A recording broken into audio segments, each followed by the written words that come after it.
அனைவருக்கும் வணக்கம். கடகராசினியர்களுக்கு நிகழ இருக்கும் ஏப்ரல் மாதம் 18ஆம் தேதி முதல் நீங்கள் 15 வருட உழைப்பின் பலன் கண்கூடாக காணக்கூடிய ஒரு தருணமாக தான் இக்காலகட்டம் அமைகிறதுங்க. நிச்சயம் உங்களுடைய வாழ்வில் இவை நடந்தே தீரும் என்ற வகையில் கடகராசினியர்களுக்கு என்ன மாதிரியான நன்மைகள் எல்லாம் ஏற்பட இருக்கு, கிரகநிலைகளின் ரீதியாக அமைய இருக்கும் சாதகங்கள் என்ன, பாதகங்கள் என்ன, மேலும் என்ன மாதிரியான முன்னேற்றங்கள் எல்லாம் உங்களுடைய வாழ்வில் ஏற்பட இருக்கு என்பது குறித்தான முழுமையான பதிவு தான் இந்த வீடியோல நம்ம விரிவா பார்க்க போகிறோம். அந்த வகையில இந்த ஏப்ரல் மாதம் 18ஆம் தேதி முதல் சுக்கிரன் தனது சொந்த ராசியான ரிஷபராசிக்கு பயிற்சியாகி அங்கு ஆட்சி பலம் பெறுகிறார். அதாவது உங்களுடைய ராசி 4, 11 ஆகிய இடங்களுக்கு அதிபதியானவர் சுக்கிரன். அவர் லாபஸ்தானத்தில் சஞ்சரிக்கும் இந்த நேரம் உங்கள் ராசிக்கு 4, 11 ஆகிய இடங்களுக்கு அதிபதியானவர் சுக்கிரன். அவர் உங்களுடைய ராசிக்கு லாபஸ்தானத்தில் சஞ்சரிக்கும் இந்த நேரம் பொருளாதாரத்தில் இருந்த பற்றாக்குறை அகலுங்க. ஏதாவது ஒரு வகையில் உங்களுக்கு வருமானம் என்பது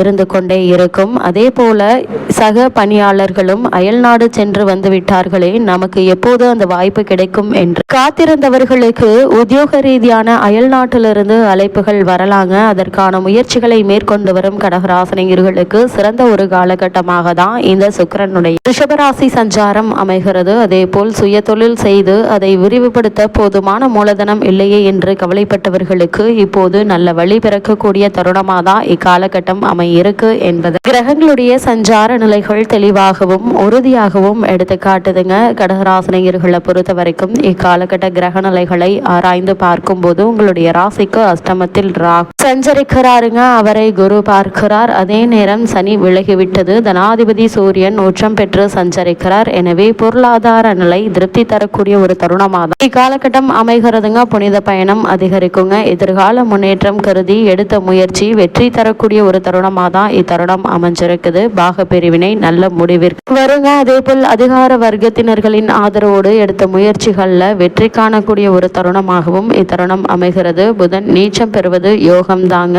அதே போல் கல்வி மற்றும் கலை சம்பந்தமாக நீங்கள் எடுத்த முயற்சிகள் அனைத்துமே கைகூடக்கூடிய ஒரு தருணமாக தான் சுக்கிரனுடைய இந்த ஆட்சி பலம் அமைகிறது. அது மட்டும் இல்லாம கடகராசினியர்களை பொறுத்த வரைக்கும் பணியிடத்தில் உங்கள் சிறப்பான செயல்பாட்டால் பதவி பரிசு கிடைக்க வாய்ப்புகள் இருக்குதுங்க. இப்படிப்பட்ட சந்தர்ப்ப சாதகங்களை நீங்கள் சாதகமாக பயன்படுத்தி கொள்வது மிக மிக அவசியம். இவ்வளவு நாட்களாக காரணமே இல்லாமல் மறுக்கப்பட்டு வந்த பதவி உயர்வு, ஊதிய உயர்வு, உத்தியோகத்தில் கிடைக்க வேண்டிய சலுகைகள் ஆகியவற்றை தற்போது நீங்கள் தாராளமாக எதிர்பார்க்கலாங்க. அதே போல வீடு மனை வாங்குவதில் இருந்த சிக்கல்களும் தீர இருக்குது. உங்களுடைய ராசிக்கு 9ஆம் இடத்தில் சனி மற்றும் புதன் இருப்பது ஒழுக்கம், கல்வி மற்றும் தர்ம சிந்தனையை வளர்க்குங்க. தெய்வ தரிசனம், பெரியோர் ஆசை கிடைக்கக்கூடிய ஒரு தருணமாகவும் இக்காலகட்டம் அமையிருக்குது. உங்களுடைய ராசிக்கு விரையாதிபதி நீச்சம் பெறுவது என்பது நல்லது தாங்க. உங்களுடைய ராசிக்கு பாக்கியாதிபதி குரு வக்ர நிவர்த்தி பெற்று 6ஆம் இடத்தையும் 8ஆம் இடத்தையும் பார்ப்பதால் கஷ்டங்கள் குறையுங்க.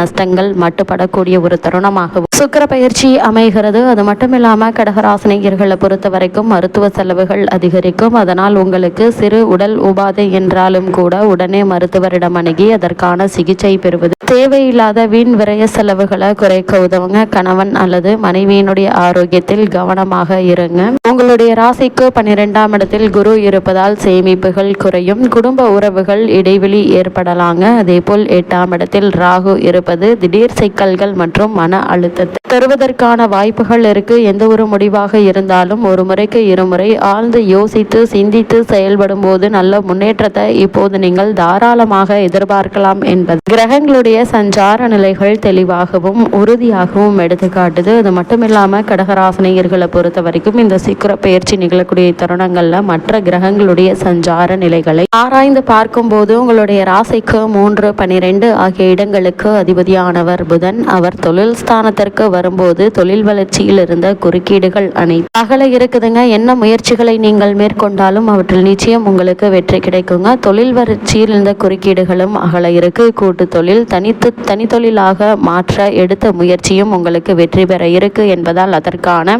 அதற்கான முயற்சிகளை நீங்கள் தாராளமாக முயற்சிக்கலாங்க. வாழ்க்கை துணைக்கு வேலை கிடைத்து உதிரி வருமானங்களும் வர இருக்கு. சூரியனோடு புதன் இணைந்து புத ஆதித்ய யோகம் உருவாகும் இந்த நேரம் புது முயற்சிகள் நிச்சயம் வெற்றி கிடைக்குங்க. வழக்குகள் சாதகமாக முடிவதற்கான சாத்தியக்கூறுகள் நிறைந்த ஒரு தருணமாக தான் இக்காலகட்டம் அமையிருக்கு என்பதை கிரகங்களுடைய சஞ்சார நிலைகள் தெளிவாகவும் உறுதியாகவும் எடுத்துக்காட்டுதுங்க. அதே போல் கடகராசினியர்களை பொறுத்த வரைக்கும் உங்களுடைய ராசிக்கு புதன் செல்கிறார். அங்கு சுக்கிரனோடு இணைந்து புத சுக்கிர யோகத்தை உருவாக்குகிறாருங்க. விரையாதிபதி புதன் லாபஸ்தானத்தில் சஞ்சரிக்கும் போது விரயத்திற்கேற்ற வருமானம் வந்து கொண்டே இருக்கும். எனவே எந்த காரியத்தையும் கையில் பணத்தை வைத்து கொண்டுதான் செய்ய வேண்டும் என்ற அவசியம் இல்லைங்க. காரியத்தை தொடங்கிவிட்டால் அதற்குரிய பொருளாதாரம் என்பது வந்து சேரும் என்பதால் அதற்கான முயற்சிகளை நீங்கள் தாராளமாக மேற்கொள்ளலாங்க. அது மட்டும் இல்லாம 3ஆம் இடத்திற்கு அதிபதியாக புதன் விளங்குவதால் கடகராசினியர்களான உங்களுக்கு உடன்பிறப்புகளுக்கு வேலை கிடைத்து உள்ளம் மகிழும் தகவல்கள் வருவதற்கான சாத்தியக்கூறுகள் நிறைந்து கிடைக்கக்கூடிய தருணமாகவும் இந்த சுக்கிர பயிற்சி அமையிருக்கு என்பதை கிரகங்களுடைய சஞ்சார நிலை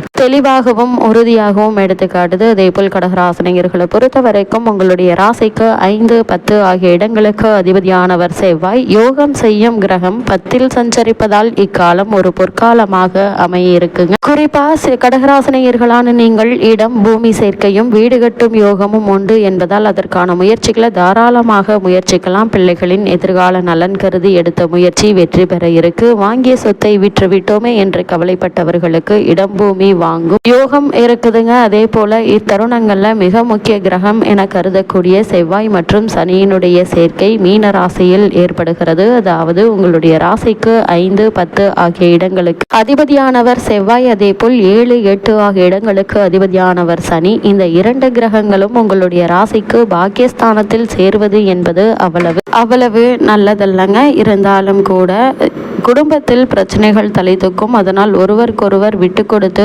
அனுசரித்து நடந்து கொள்வது தேவையில்லாத வீண் பிரச்சனைகள் ஏற்படாமல் இருக்கு உதவிகரமாக இருக்குங்க. அதே போல் பிள்ளைகளால் சில பிரச்சனைகளை சந்திக்க நேரிடும். அவர்களை உங்களுடைய மேற்பார்வையில் வைத்துக் கொள்வது என்பது மிகவும் நல்லது. இக்காலத்தில் அங்காரகன் மற்றும் மந்தனுக்குரிய சிறப்பு வழிபாடுகளை மேற்கொள்வதன் மூலம் தடைகள் அகலக்கூடிய ஒரு தருணமாகவும் இக்காலகட்டம் அமைகிறது. குறிப்பாக கடகராசினியர்களை பொறுத்த வரைக்கும் சுக்கிர பயிற்சி நிகழக்கூடிய இக்காலகட்டங்களில் பொது வாழ்வில் உள்ளவர்களுக்கு நினைத்தது அனைத்தும் நிறைவேறுங்க. வியாபாரம் மற்றும் தொழில் செய்பவர்களுக்கு கூடுதல் லாபம் கிடைப்பதற்கான வாய்ப்புகள் இருக்கு. உத்தியோகத்தில் உள்ளவர்களுக்கு மகிழ்ச்சியான செய்திகள் வந்து சேருங்க. கலைஞர்களுக்கு விருதுகளும் பாராட்டுகளும் கிடைக்க இருக்கு. மாணவ மாணவிகளுக்கு படிப்பில் தேர்ச்சி உண்டு. வெளிநாடு சென்று விசேஷ உயர்கல்வி பயில வேண்டும் என்ற விருப்பமுள்ள மாணவ மாணவிகள் அதற்கான முயற்சிகளை இப்போது நீங்கள் தாராளமாக முயற்சிக்கலாங்க. நல்ல ஒரு முன்னேற்றம் ஏற்பட இருக்கு. அதே போல் கடகராசியை சேர்ந்த பெண்மணிகளை பொறுத்த வரைக்கும் பொருளாதாரம் என்பது திருப்தி தருங்க.